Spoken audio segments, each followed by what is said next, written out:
Hey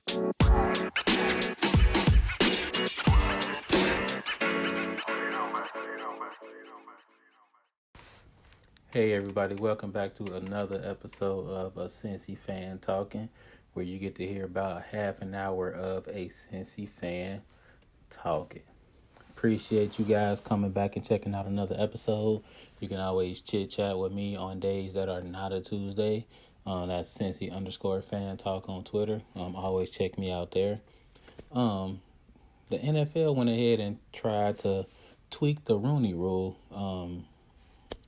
A lot of people didn't like it. I gotta say, I'm kind of half and half on that. If you didn't hear what happened, the NFL went ahead and took basically their stance on affirmative action, trying to get people of color jobs that are not wide receiver or running back or cornerback, and get them jobs, head coach, general manager, stuff like that. That's the plan. But if you've seen an NFL game, or if you follow an NFL team, you know that this doesn't happen. So they're basically trying to not really force NFL teams to do it, because let's be real, you can't really force anybody. I mean, you buy an NFL team, or if you own an NFL team, you can't really force people to hire anybody. You got to understand that. I mean, you got to respect that. But at the same time, they're trying to incentivize it, and they're trying to put little things inside of it. For instance, from what I read, they're making it so that every team has to start their own, what they're calling it, some type of coaching type of academy, where people of color have to be part of this. And they're tweaking some of their rules, where instead of interviewing one person of color, you have to interview two people of color. They were about to go ahead and incentivize it even more, and give, slide you up in the on the third round, slide you up in the draft picks. But they decided not to do that. To me, and as always, it's just me personally, it's just so American. I mean, because if you don't do stuff like this, then the NFL never moves forward. Once you start doing stuff like this, and you get somebody that goes through the ranks, and they become an NFL coach, they become a general manager, people are looking at this person and they're saying, "Oh, we know why you got here. Oh, this is a Rooney Rule guy, or this is a Rooney Rule girl." And I mean, it's just such an American thing to do. I mean, it really is. And you got to think about it. You really got to think about this. If you have to force an institution to do something like this, you're basically out and out saying that this institution is a little bit racist. I mean, you got to put it out there. And maybe you don't call it racist. Maybe what you call it instead is, let's not necessarily call it racist. It's not as inclusive as it should be. It's not as inclusive as it should be. That's basically what it is. Because you think about it. In order to get entry for the jobs that you want, most people have to know somebody. It's very rare that you can walk into a job, resume in hand, and somebody goes, "Hey, on resume alone, we feel like you're the strongest person for the job." I'm not saying it doesn't happen. It definitely happens. But normally, you know somebody that helps you get a foot in the door. And then your resume sells you. And that's how everything else works out. And I'm guessing when it comes to the NFL, those higher crust jobs, offensive coordinator, head coach, assistant GM, stuff like that, is more than just a resume. You have to fit in. I mean, you just do. We're talking an entire team, an entire front office. There's an entire culture that you have to fit in with. So I get that there are 32 owners that are going like, I'm not just going to pick you because you're a minority. I'm going to pick the best person that fits my multi-million, and in some cases, $1 billion industry. I'm not just going to let you choose who's part of my squad. And I definitely get that. If if I have an NFL team, nobody's just going to go ahead and tell me, hey, you got to fill a quota, sir. Sorry, LP. I'm looking like, what? Like, I bought this team. I get to do what I want to do. So I understand that. But at the same time, you have to understand the optics of the situation. When you're looking at your league, and your league is almost exclusively African American, but everyone running it is not. There is a problem, no matter how you slice it. And I get that you want to run things your way. I get that, and you should be allowed to. But at some point, you have to look at yourself and you have to go, am I giving everybody a fair shot? And this doesn't start at the top. This doesn't start at the very beginning. This starts way down in the lower stages. This starts ages 16, 17, 18. This starts off like who you're bringing in as an intern. Like, who are the interns that you're bringing in? Who are the ball boys that you're bringing in? Like, who are these people that you're giving first access to your team, to the inner workings of the team? This stuff counts because the access, it gives you that leeway. It gives you those openings to see how everything works. I mean, when I became a teacher, I got to see how everything worked long before I became a teacher. I got to see the inside of things. And I got to know other teachers from other districts. So when it came time for me to become a teacher, it wasn't just me showing my resume. It was me showing my resume to people that knew me. Made it much easier to get a job. So when you're a 25, 26, 28, 30-year-old offensive coordinator that might be black, and you're showing your resume off and you're showing your tape off to people that don't know you, you have no way to really get that job. But let's say you're a 30-year-old white guy. You really don't have an edge over that black guy. But at the same time, you were a ball boy for like the local football team back in the day. They remember you. Access. So then you can kind of start your journey. And that's the small stuff that people of color really don't get access to. We just don't. We don't get those hookups. And that's what a lot of people don't understand. Like, we don't want to be given jobs. Like, don't just give me the job. Like, I don't want you to just throw me a job. Throw me the same opportunities that everybody else gets. When those internships come around, let's make sure that everybody gets the same shot if we all have the same resume. That's basically what we've been asking for years. And that's what this Rooney Rule is about. It's going to be painted as, hey, let's go ahead and hop the black people and the women and the Latinos in line first. And it's not really like that. What it really is these are the people that's been looked over for decades. And they've had the same types of resumes as those same 7 or 8 people that get fired every 2 or 3 years, but they keep getting recycled. So Coach X gets fired by the Bills, hops over to the Dolphins. Gets fired by the Dolphins, hops over to the Lions.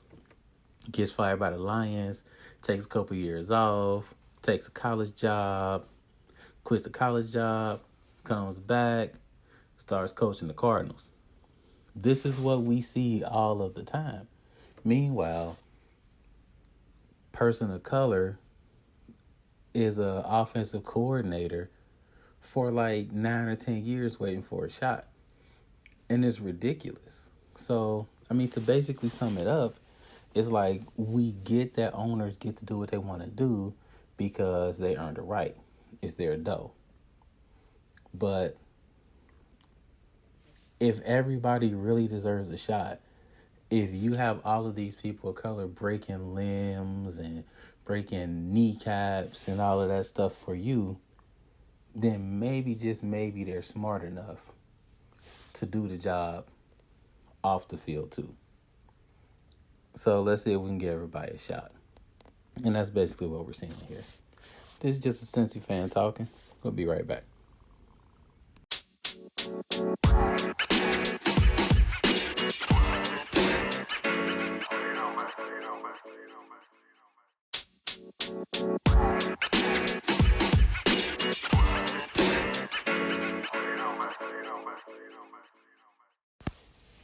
Yeah, we back to a Cincy fan talking, where you get to hear a Cincy fan talking.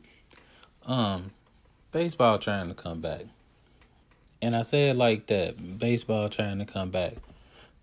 I I've always been a baseball fan, even as, for me, basketball and I guess you can say football has kind of taken over more than baseball for me has. Baseball has always kind of been like that sport. My uncle, rest in peace to my uncle, he got me started on baseball as a very, very, very young kid. Made me play on all of his baseball teams starting like age 6. So he made me do it at first to the point where I wanted to start doing it and kept doing it. So baseball has always been a first love of mine. But after reading what they trying to do to come back, like, yo, real it's kind of laughable. And this is before they even like clear the whole money aspect, which is a whole different thing. And we'll get into that in a second. This is just the stuff on the field. MLB released a 67-page draft about what needs to happen on and off the field. They're banning teams from eating at restaurants on road trips. Spitting is prohibited. No using saunas, steam rooms, pools. They're discouraging hitting in indoor cages. And if you do, batting gloves are encouraged. Batting practice pitchers need to wear masks. Dugout telephones disinfected after each use. Players may not touch their face to give signs, and they're not allowed to lick their fingers. Teams are encouraged to hold meetings outdoors with players spread apart. Seats in the empty stands near the dugouts need to be used to maintain distance. So they're not even sitting in the dugouts. They're basically sitting in the stands. Fielders are encouraged to retreat several steps away from the base runner between pitches. First and third base coaches are not to approach base runners or umpires, and players should not socialize with opponents. I mean, it's laughable. No high fives, no fist bumps, no hugs. No Ubers, no subways, no public buses. Private airports encouraged. In-flight catering limited. 6 staggered bus trips will be scheduled to and from the park. And they're checking temperatures and the whole 9 yards.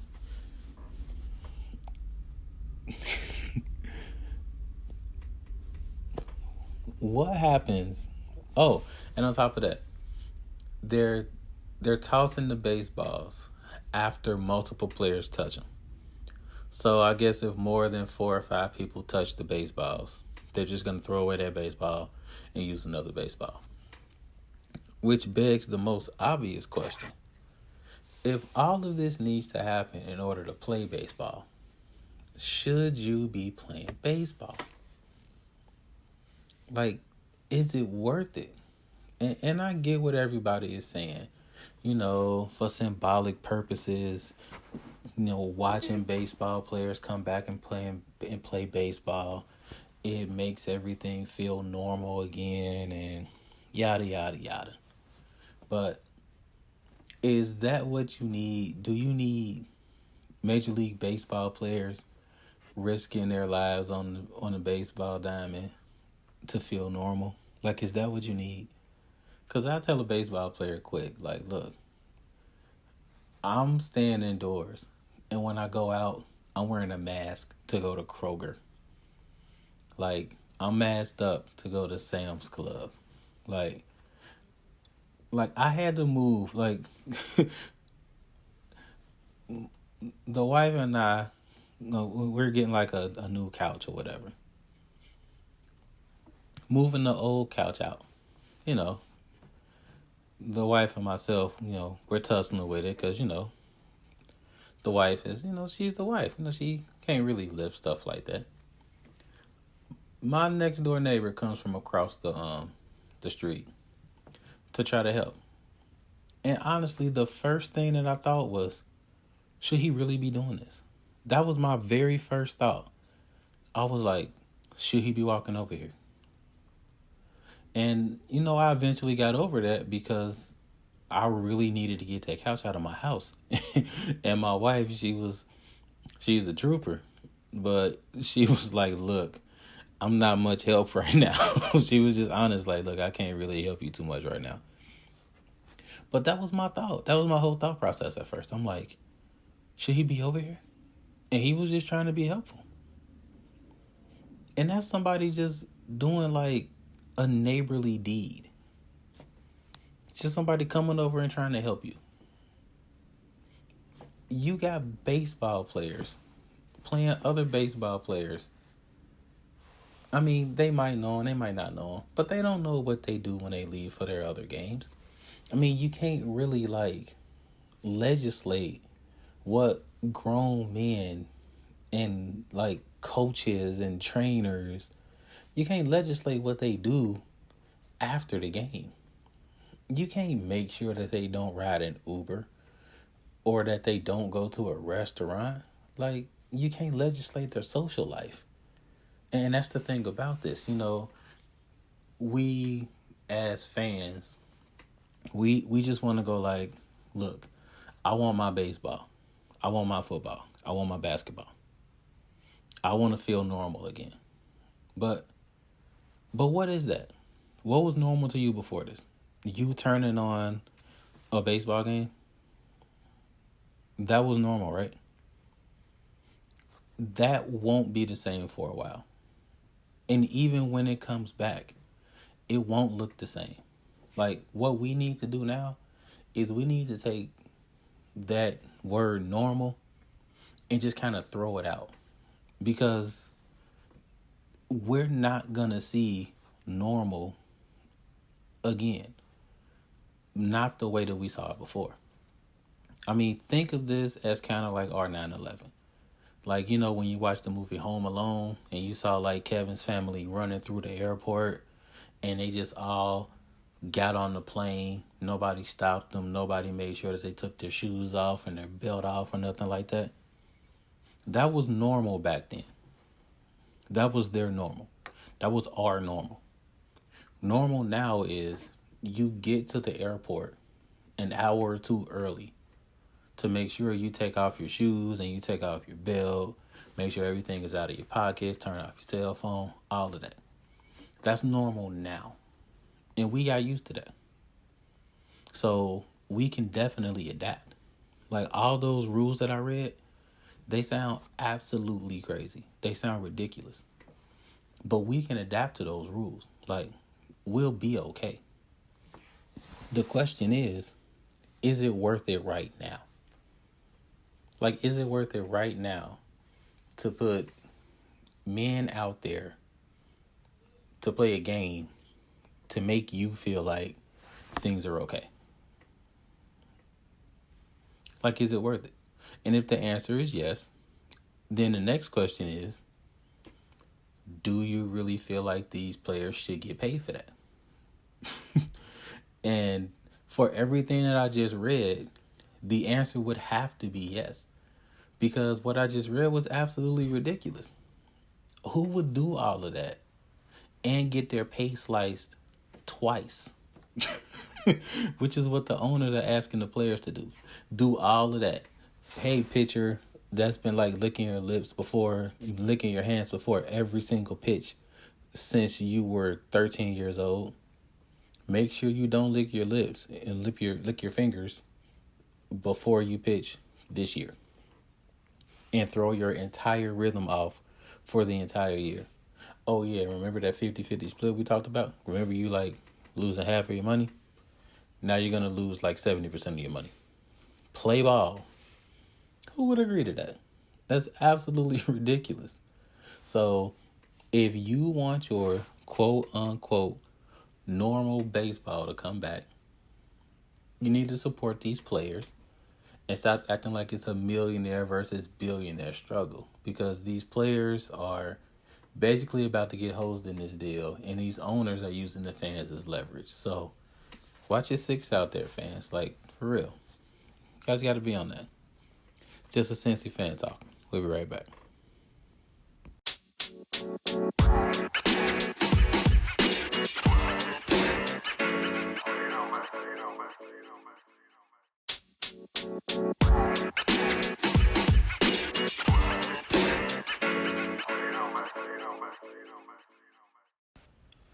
And we back here with a Cincy fan talking.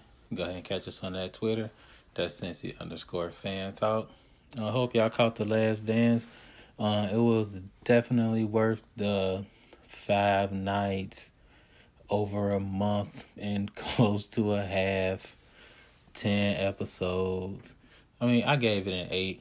It was solid. It was really, really good. I mean, it's just me talking, but I didn't think it was like the absolute best basketball documentary I've ever seen. I mean, I'm going to hold that up to Hoop Dreams, and there's a couple others out there. But it was a very good doc. It was very good. I mean, it was really, really good. I did feel like I knew, like, I wouldn't necessarily call it, like, suspenseful. I mean, everybody knew what was going to happen.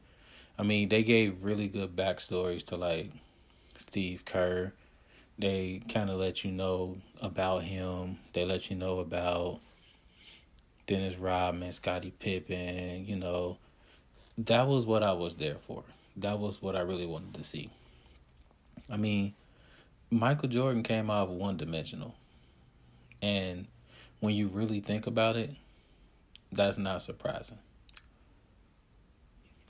I mean, it was the 90s, and we didn't have Twitter and YouTube and Facebook and stuff like that. So, I mean, you don't get to know athletes the way you get to know athletes now. So you don't get to know every single thing about the athletes. That being said, for him to transcend the way that he did was absolutely crazy. In an age where you see athletes on the television playing basketball like maybe 2 or 3 times a week. Like, maybe. We saw Jordan, NBC, Sundays. Definitely. And then, you might have saw him a couple of times a week if you had cable. But that was it. So for him to do what he did without those mediums that we have in place today was absolutely insane. Speaking as a Pacers fan, he just pissed me off. Speaking as a Jazz fan, he pissed me off. Like, that's just being real. But, you got to respect the fact that he was the GOAT. Like, even watching him then, we knew he was the GOAT. Like, this was me being like 11, 12 years old, and then carrying that on to college. Like, we knew he was the GOAT. Like, we watched that final shot like 1998. We watched that like summertime after our freshman year, like in college. Like we watched that, we was like, man, hey, he the GOAT. Like he ain't gotta take another shot again ever in life. Like that man gonna be the best forever. So I mean, I definitely give it an 8. I mean, it could have been a little bit better, but it's MJ, so it was already better. So that was it was really really good. Still salty at ESPN for like basically pimping us and stretching it out the way that they did. They used this pandemic to their advantage, and you gotta give them credit for that. Sorry about that. You gotta give them credit for that because they know there's nothing on television, especially Sunday night, 9 o'clock. They made sure they moved that puppy up. Smart move, sharp move. Got to give it to them for that. So this means now that Insecure slides back up for us to 10 o'clock instead of like recording it and watching it at 11. So the episode that came on Sunday night was basically all Issa's perspective. And it was really, really good.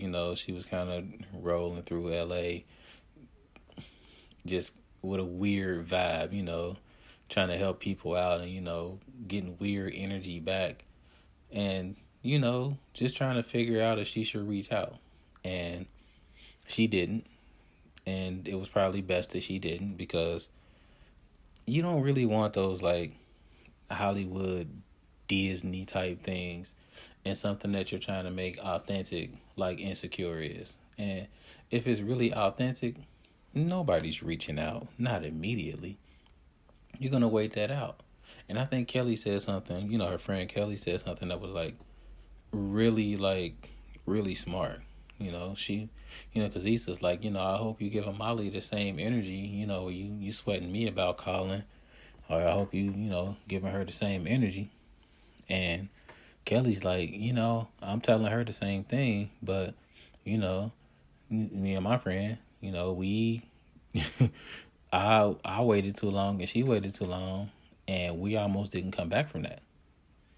And when you think about it, that's kind of how friendship is, Sometimes you get a little proud, and sometimes your friend gets a little proud, and it's like, who's gonna care enough about the friendship first to be like, look,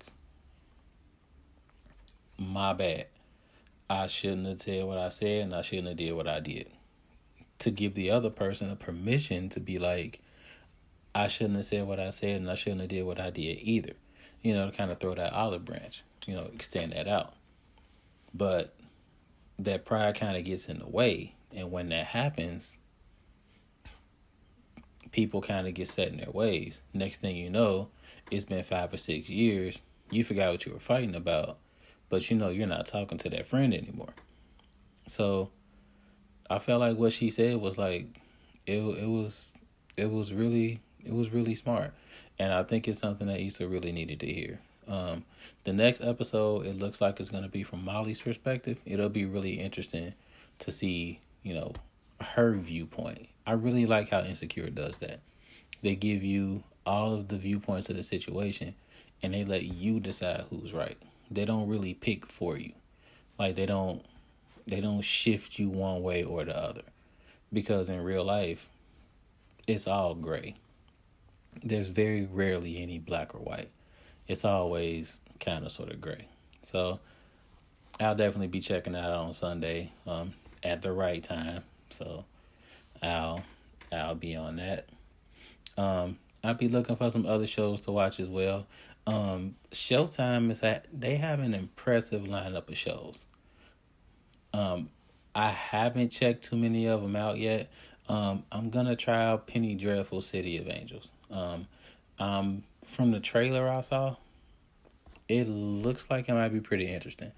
Really don't get into the supernatural too much, but from what this looks like, it might be pretty good. It's set in the 1930s or 1940s or something like that, in Los Angeles, and it's like police officers are looking for a killer with like a supernatural twist. So it looks interesting. If anybody's heard about it, kind of send me a tweet or something like that. Let me know what you think. I'm gonna check out an episode or two and kind of see what it's about.